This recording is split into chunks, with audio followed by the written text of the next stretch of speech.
जोहार, मैं हूं प्रदीप खलखो और आप देख रहे हैं झारखंड न्यूज 9। इस वक्त हम लोग आए हुए हैं आदिवासी युवा नेता अजय टोप्पो जी के पास और उनसे जानने का प्रयास करेंगे कि आज का युवा पीढ़ी क्या सोचते हैं और क्या कर रहे हैं। तो आइए इससे बात करते हैं। हाँ, सबसे पहले सबको जोहार है और मैं खुशकिस्मत हूँ कि मुझे जो है अपनी बातों को रखने का मौका दिया जा रहा है। तो मैं प्रयास करूँगा कि जितने भी जवाब मैं दूँ वो आपको जो है अच्छा लगे।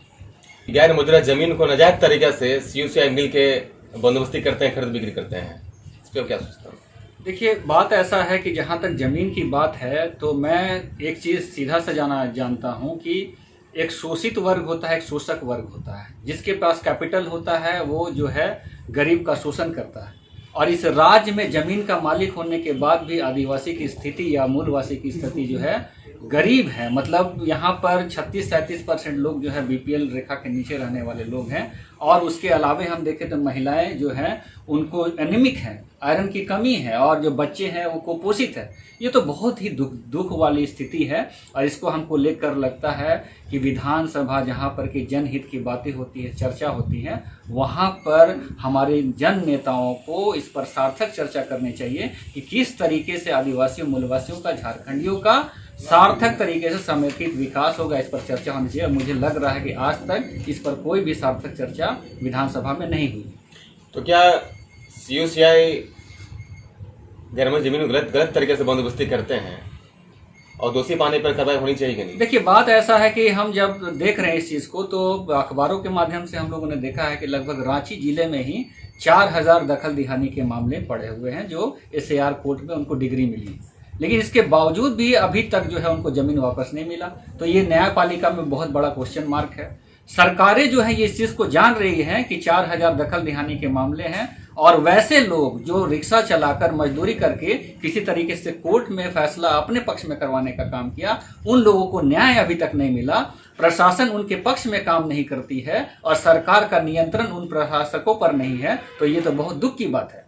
और इसके अलावा जो गैर मजरूआ जमीन की बात हो, चाहे ऐसी जमीन की बात हो जो सादा डीड पे लेकर भी लोग घर बना लेते हैं और उसको देखने वाला यहाँ पर कोई नहीं है। कानून ऐसा लगता है कि एक पक्ष में काम कर रहा है और दूसरे लोग के लिए जो है वो कानून संरक्षण देने का काम नहीं कर रहा है। यद्यपि उनको डिग्री मिल चुकी है, उनकी जमीन वापस नहीं हो रही है। तो मुझे ऐसा लगता है कि यहाँ की सरकार को सख्त से सख्त कानून बनाना चाहिए कि कोई भी CO और BDO अगर गलत काम कर रहा है, जमीन का स्थानांतरित कर रहा है और न्याय संगत काम नहीं कर रहा है, और मैं समझता हूं कि कोई भी अगर CO बनता है, पदाधिकारी बनता है, तो उसमें जो है कोई भी पदाधिकारी जो बनता है वो पढ़ लिख कर आता है, JPSC से पढ़ कर आता है, उसको पता होता है कि क्या सही है और क्या गलत है। इसके बावजूद भी अगर स्थानांतरित हो जा रहा है जमीन, उसका सेटलमेंट कर दिया जा रहा है, तो इससे दुखदायी बात कोई नहीं हो सकती। और सरकार को इसको लेकर कठोर संज्ञान लेने चाहिए। और मुझे लगता है सर्विस एक्ट बनाना चाहिए कि कोई भी CO,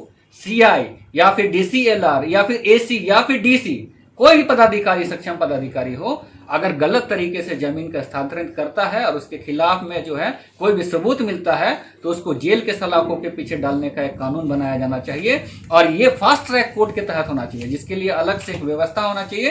क्योंकि लोग यहाँ पर सालों साल जमीन का केस लड़ते जाते हैं, पुश्त दर पुश्त जो है मरते जाते हैं, लेकिन उनकी जमीन वापसी नहीं होती है। और हम लोगों ने देखा कि अशोक सिंह जैसा जो है एक अदना सा कर्मचारी अरबों का संपत्ति पूरे झारखंड राज्य में फैला कर रख देता है। तो इससे हास्यास्पद बात क्या होगी कि जमीन का मालिक आज रिक्शा चला रहा है, जमीन का मालिक आज दिहाड़ी मजदूरी कर रहा है, और जो जिसके पास कुछ नहीं है, जिसको एक पद दिया गया, अथॉरिटी दिया गया, वो चीट करके, डिच करके, गैर कानूनी काम करके जो है संपत्ति अर्जित कर ले रहा है। लेकिन यहाँ का सरकार इस बात पर ये नहीं है, सक्षम नहीं है कि उन लोगों को सजा दी जा सके। तो ये तो बहुत दुखदायी बात है।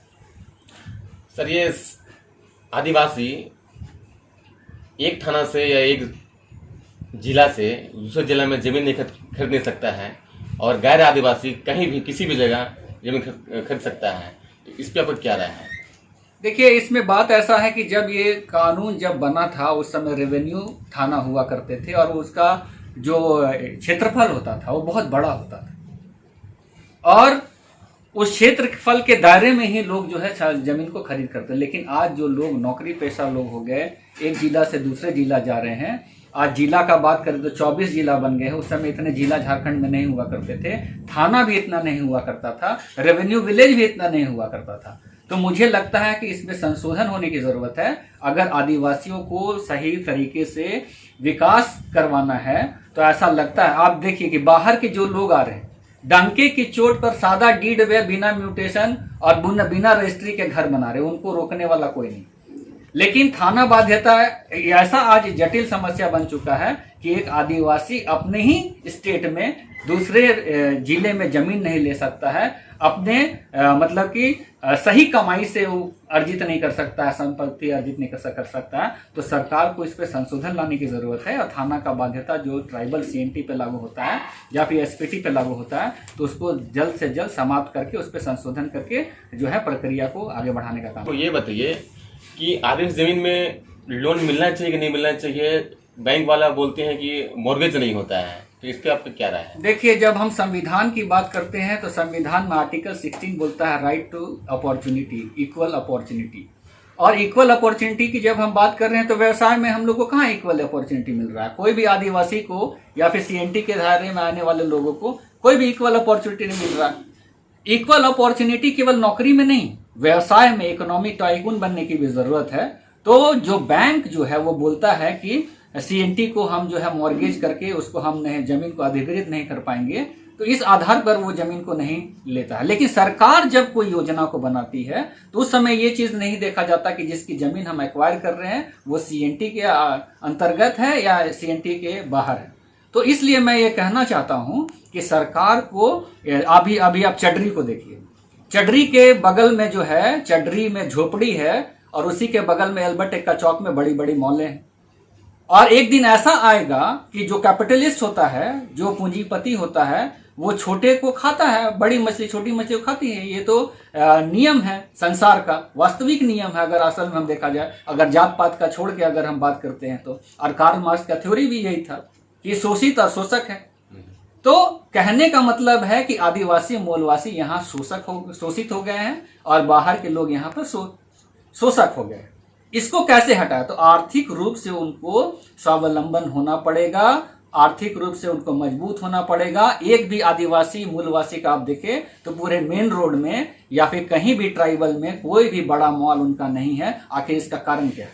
इसका कारण ये है कि पहले जो लोन लेने की प्रक्रिया होती थी अंग्रेजों के समय में, वो अनऑर्गेनाइज सेक्टर से होती थी। आज सरकार ने ऑर्गेनाइज सेक्टर खोला है, बैंकों के द्वारा लोन मिलती है। लेकिन ये दुर्भाग्य की बात है कि आदिवासियों को लोन की फैसिलिटी नहीं मिल रही है, जिसका दुर्भाग्य ये हो रहा है कि पूरी जमीनें जो है पूंजीपति लोग लूट ले रहे हैं और थाना प्रशासन कुछ भी मदद करने में असक्षम है, जिसके कारण जमीन उनका हाथों से लूटता चला जा रहा है। आप रांची में ही देखिए, आदिवासियों की आबादी आज 10 साल पहले कितनी थी, आज कितनी है और आने वाले 5 साल में कितनी होगी। तो इसको बचाने के लिए कुछ ना कुछ नियम बनाना चाहिए। और मेरे हिसाब से ऐसा लगता है कि लोन देना बहुत आसान है, क्योंकि जो ट्राइबल सब प्लान का पैसा हजारों करोड़ रुपया जो होता है सरकार के पास है, जो टीएसपी का जो अनुसूचित 5 के क्षेत्र में होते हैं, तो हमको लगता है कि सरकार अगर पहल करे तो एक गारंटर के रूप में बैंक में वो बन सकती है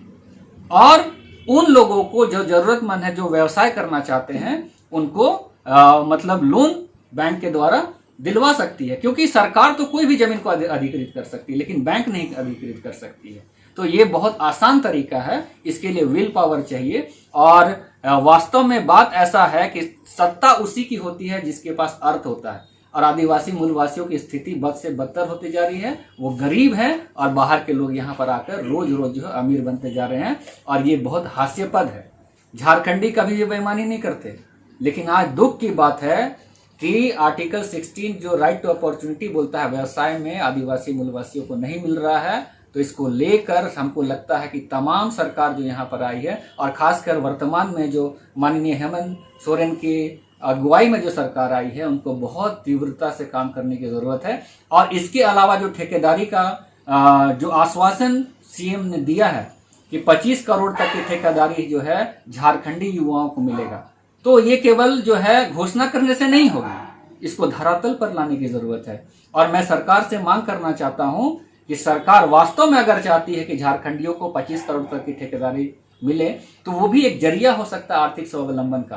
क्योंकि ये आज ठेकेदार बिहार से आ रहे हैं, यूपी से आ रहे हैं, हरियाणा से आ रहे हैं, पंजाब से आ रहे हैं, लेकिन झारखंड के ठेकेदार यहाँ पर किसी चीज का निर्माण नहीं कर रहे हैं, उसको उस लायक नहीं बनाया गया है। और हेमंत सोरेन ने तो बहुत बड़ा बड़ा आश्वासन दिया है कि उनकी सरकार आएगी तो झारखंडियों का विकास होगा, और उनके वोटर जो है वो झारखंडी ही है मूलतः, तो उनको काम करने की जरूरत है। और इसके लिए मैं यही बोलूंगा कि हम आदिवासी लोग को या फिर मूलवासी लोग को या फिर झारखंडियों लोग के लिए ये काम करना बहुत ही आसान है। सरकार सिंगल विंडो सिस्टम बनाए, जहां से कि लाइसेंस निर्गत किया भी जाए, उनको प्रशिक्षण भी दिया जाए, और काम करने के लिए जो पैसा होता है उनको पैसा भी मुहैया सरकार के द्वारा कराई जाए, और उनको ठेकेदारी जल्द से जल्द देने का काम किया जाए। तभी झारखंड का समग्र विकास हो सकता है। ये मैं झारखंड सरकार से मांग करता हूं और तमाम नेताओं से मांग करता हूं। अगर ये चीज नहीं होता है तो आने वाले समय में आर्थिक क्रांति लाने के लिए बहुत ज्यादा मुहिम झारखंड राज्य में चलाई जाएगी, और इसको लेकर पूरे जितने जिले हैं उसमें जागरूकता अभियान चलाया जाएगा। और दुनिया का कोई भी ताकत अब आदिवासी मूलवासियों को पूंजीपति बनने से रोक नहीं सकता है। अगर जितने भी लोग अगर सुन रहे हैं तो सुन ले, अजय टोप्पो जो है मरने के लिए तैयार है। अगर ये सारी चीज नियम नहीं बने झारखंड सरकार में, तो मैं आमरण अनशन पर भी बैठने के लिए तैयार हूँ।